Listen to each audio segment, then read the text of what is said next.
Notice anything different about this carrier ship? It's been fitted with two special sails called wind wings, which study how harnessing wind power can cut emissions and energy usage in the shipping sector. This voyage is the 5-year-old Pyxis Ocean's first with its new sails. A first of many as the maritime industry as a whole explores new technologies in an attempt to move away from dirty bunker fuel. The maritime industry's got a decarbonisation challenge ahead of it. This is not going to solve the problem entirely, but it's a step in the right direction. Cargill, one of the world's largest shipping charterers, has been developing the Pyxis Ocean's nearly 125-foot-tall wind wings pilot project for years. It's a course companies in the maritime industry have been forced to take, as investors and environmental groups push them to accelerate decarbonization in an industry which accounts for nearly 3% of global CO2 emissions. But as new technologies blossom, the idea of harnessing wind for energy is an old one. Before the switch to steam and diesel engines, wind was once the common way of propelling ships. It is kind of back to the future, if you like.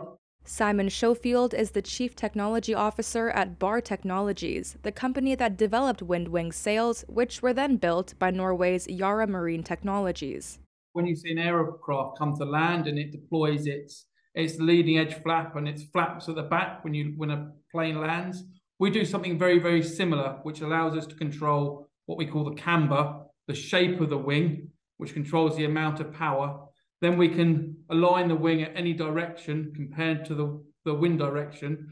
And this is done all automatically, and it maximizes the amount of energy we're effectively harvesting from the wind.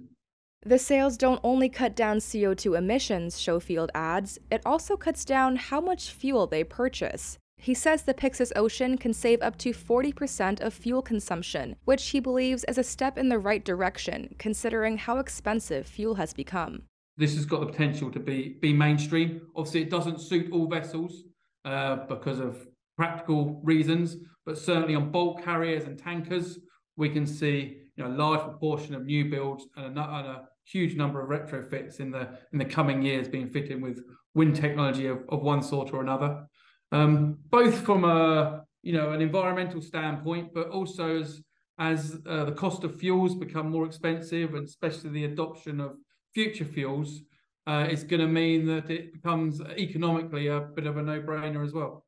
Cargill says the Pyxis Ocean will sail from Singapore to Brazil and is then likely to transport a cargo of grain to Denmark. The vessel is said to then remain in the North Atlantic area to maximize wind usage.